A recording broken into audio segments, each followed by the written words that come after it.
WrestleMania 42 night one is now officially in the history books. और WW का कोई show हो और शो के बाद कुछ ऐसी कंट्रोवर्सी, कुछ आउटरीच ना निकल के आए, ऐसा तो बिल्कुल भी नहीं हो सकता। रेसलमेनिया की नाइट वन के बाद बड़ी सारी इंटरेस्टिंग बातें हैं मेरे पास आपको बताने के लिए। सबसे पहले फैन रिएक्शन से बात करते हैं। ऑब्वियसली सारे लोगों को देखना था कि रैंडी ओर्टन अनडिस्प्यूटेड चैंपियनशिप जीत जाए कोडी रोड से, और फाइनली वो जो 15 टाइम वर्ल्ड चैंपियनशिप जिसे वो चेज कर रहे हैं वो उनके पास आ जाए। ऐसा हुआ नहीं है। तो इसकी जो यूट्यूब वीडियो डब्ल्यूडब्ल्यू ने पोस्ट करी है भाई, इस पॉइंट पे इस पे ऑलमोस्ट 40,000 डिसलाइक्स हो चुके हैं और लाइक्स इसके आधे भी नहीं हैं। पिछले कुछ टाइम से कोडी रोड से रिलेटेड जो भी डब्ल्यूडब्ल्यू का ऐसे कंटेंट आता है जहां पे उनको ओवर किया जाता है, फैंस ने उस चीज को पसंद नहीं किया और एक बार फिर से यही चीज हुई है कोडी रोड्स के साथ। और भाई कोडी रोड से रिलेटेड मामला थोड़ा सा सीरियस भी हो गया है। ये आप लोग फुटेज देखो जो कि खुद डब्ल्यूडब्ल्यू ने रिलीज करी है। भाई यहाँ पे कोडी रोड्स की एक आंख ही नहीं खुल रही है। जितना मुझे याद है रेसलमेनिया में जब उन्होंने टाइटल रिटेन कर लिया था तो उसके बाद तब तक उनकी आंख सही लग रही थी,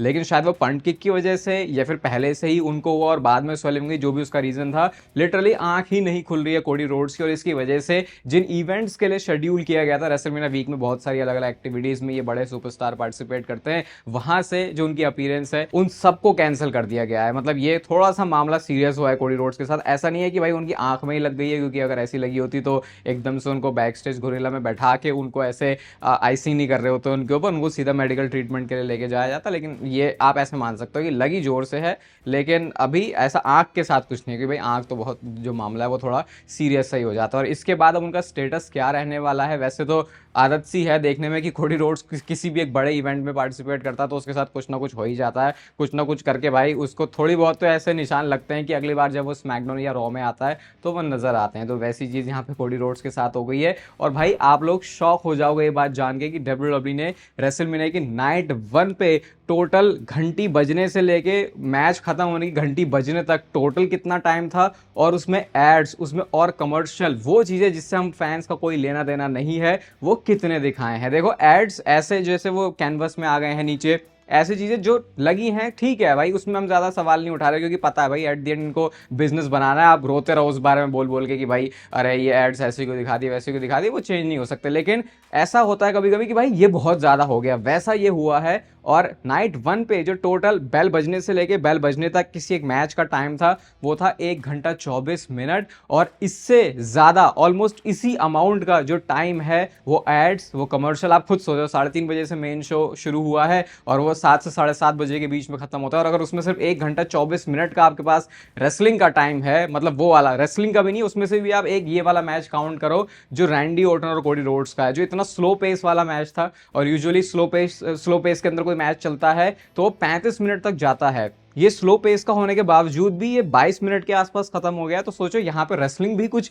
डिलीवर हुई नहीं है। आप ये सोचो स्टेफनी बकैर वर्सेस लिव मॉर्गन, सोच समझ के आपने इतने महीनों तक की रेसलमेनिया की बिल्ड दिखाई होगी ना, जैसी भी थी जो भी थी अच्छी थी, ये मैं बोलूंगा बाकी सारी चीजों से बेटर थी। ऐसा हो कैसे सकता है कि जब आप उस मैच को प्रोड्यूस कर रहे हो बैक स्टेज बैठ के, तो आप ये डिसाइड करते हो कि वो मैच सिर्फ 7 मिनट्स का होगा, वो 7 मिनट से ज्यादा चलने भी नहीं वाला। अब मैं ये नहीं कह रहा कि मैं भाई ऐसे बड़े इस मैच को देखने के लिए सबसे एक्साइटेड था, लेकिन आई थिंक ये डिसरिस्पेक्ट है टैलेंट्स की भी। पता नहीं डब्ल्यूडब्ल्यू कर क्या रही है ना। उन्होंने वीडियो पैकेजेस दिखाया जैसे हमने सुबह रिव्यू में डिस्कस किया भी था। भाई वीडियो पैकेज देख के इतना सही माहौल बन जाता है ना उस मैच को देखने का। डब्ल्यूडब्ल्यू ने वो ही नहीं चलाया। बस मेरे को तो वो रैंडी और कोडी का ही पता, उसके अलावा तो भाई मुझे कहीं पे जो वीडियो पैकेजेस हैं वो नजर नहीं आए। तो ये क्या चल रहा है, क्यों चल रहा है, ये कुछ समझ में नहीं आ रहा। इवन फिर इसके बारे में लोग स्टैट्स भी निकाल रहे हैं कैसे पिछले कुछ टाइम से जो टोटल रेसलिंग की के मिनट्स हैं, फिर जो टोटल रेसलिंग टाइम है रेसलमेनियाज में वो कितना ज्यादा कम हो गया। तो भाई ये आउटरेज तो अलग अलग चीजों को लेके बहुत ज्यादा निकल के आया है। लेकिन एक चीज डब्ल्यूडब्ल्यू ने इस बार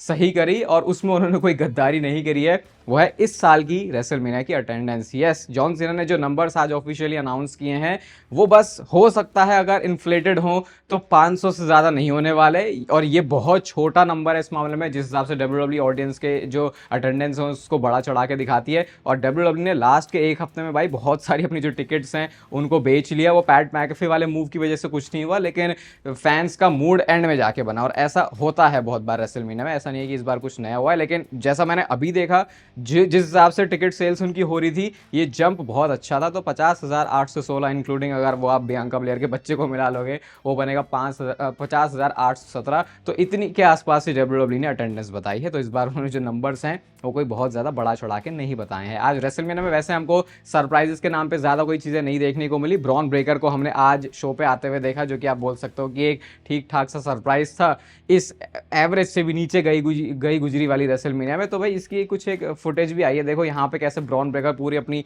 तैयारी कर रहे हैं पहले सेथ रॉलिंस के ऊपर अपना अटैक करने से पहले, और उनके आसपास पूरी जो टीम है वो लगी हुई है। तो ये वाली वीडियो भी अभी काफ़ी ज़्यादा सरफेस हो रही है ट्विटर पे, इंस्टाग्राम पे, जो ब्रॉन ब्रेकर के जस्ट उनके अटैक से पहले की है। ऐसे मतलब वही है, पहले हुडी वुडी में पूरा छुपे हुए थे, लेकिन जैसे उनको लगा उनका मौका आ गया तो वो निकल के आ गए। अब आई होप यहाँ से, वैसे होप तो कुछ रह नहीं गई है डब्ल्यूडब्ल्यू से, अभी देखते हैं नाइट 2 में डब्ल्यूडब्ल्यू क्या करेगी, उसके बारे में भी हम बात करेंगे।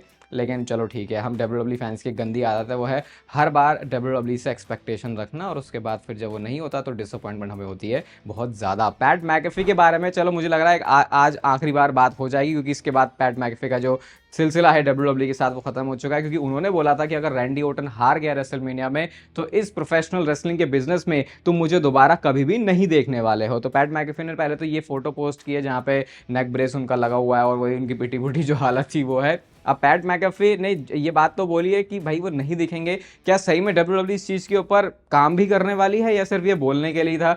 क्योंकि मतलब पैट मैकेफी भाई, अगर आप उनके इससे पहले देखोगे तो उनकी कमेंट्री बहुत बढ़िया रही है। तो पता नहीं डब्ल्यूडब्ल्यू का दीन ईमान धर्म पहले हर चीज़ों में नहीं था, स्टोरी लाइन में एटलीस्ट वो करते थे उस चीज़ को, लेकिन मुझे नहीं लगता कि ये इस बात के बारे में केयर करेंगे कि अरे अगर हमने ऐसे बोलने के बाद भी पैट मैकेफी को हम लेके आ गए तो फैंस का क्या रिएक्शन होगा। उस बात से उन्हें कोई फर्क पड़ता ही नहीं है, क्योंकि उन्हें इस पॉइंट पर सिर्फ पैसे कमाने से लेना देना है। और जिस तरीके से पूरा रैंडी ओर्टन और कोडी रोड्स का मैच भी भाई ये चला है, इसमें डब्ल्यूडब्ल्यू ने किया क्या? पहले तो पैट मैकेफी अगर रैंडी ओर्टन की साइड से था तो भाई वो आके इतना स्लो काउंट क्यों कर रहा है? रैंडी ओर्टन जिसने मैच से पहले ही मारने वारने का किया कोडी रोड्स को, उसके बाद रैंडी ओर्टन एक हील है और कोडी रोड्स को अगर आप देखोगे तो वो ऐसे एक्ट कर रहा है कि जैसे कि वो हील है। मतलब ये मुझे समझ में नहीं आया कि डब्ल्यूडब्ल्यू को पता भी है कि ये सुपरस्टार का अगर कैरेक्टर ये है तो थोड़ा बहुत आप एक दूसरे की जो बुक है उसमें से एक पन्ना निकाल सकते हो, उसका कुछ कर सकते हो उसके जैसा, लेकिन ये तो बुकिंग ही नहीं समझ में आई। और भाई ये क्या था, रेसलमेनिया में तुम स्टोरी को एक तरीके से फिनिश करते हो या फिर किसी एक बहुत बड़ी स्टोरी को शुरू करते हो। किसी ने कमेंट बड़ा सही किया था कि ये कैसी रेसलमेनिया है जहां पे बैकलैश के लिए बिल्ड हो रहा है। भाई सही बात है बिल्कुल, ये रेसलमेनिया में फैंस वेट करते हैं कि भाई हमें जो क्लाइमैक्स है वो मिलेगा, जो क्लोजर है वो मिलेगा। ऐसा नहीं है कि हर बार क्लोजर मिलता है, वो भी पता है कि कई बार रेसलमेनिया से बड़ी बड़ी स्टोरीज बनती है, लेकिन यहाँ पे फैंस वो चीज़ एक्सपेक्ट नहीं कर रहे थे। तो ये तो फैंस के बिल्कुल पल्ले ही नहीं पड़ी बात कि क्या हुआ इस मेन इवेंट वाले मैच में, पूरी रेसलमेनिया में क्या हुआ वही हम फैंस के पल्ले नहीं पड़ रहा। लेकिन क्या एक कंसर्निंग चीज़ है इसमें, तो सबसे पहले तो आप रैंडी ओर्टन को देखो यहाँ पे अपना रेसलमेनिया का मैच खत्म करने के बाद, मारने के बाद, पंट किक करने के बाद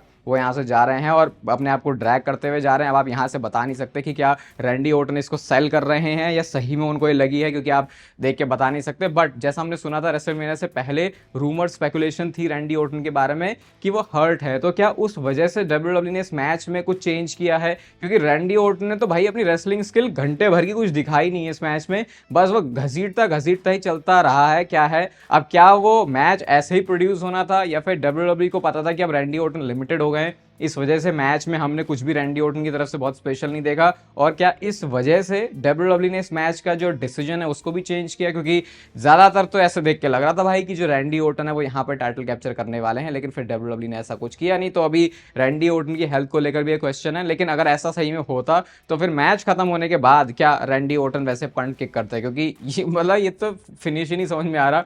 बंदा हारा भी है और रेसलमेनिया में उसने ऐसे लास्ट में स्टैंड टॉल किया है कि भाई देखो वही बात हो गई कि हम बैकलैश का बिल्ड बना रहे हैं। इसके बाद जो भी डब्ल्यूडब्ल्यू आगे डेफिनेटली इनकी फ्यूड तो कंटिन्यू रहने वाली है।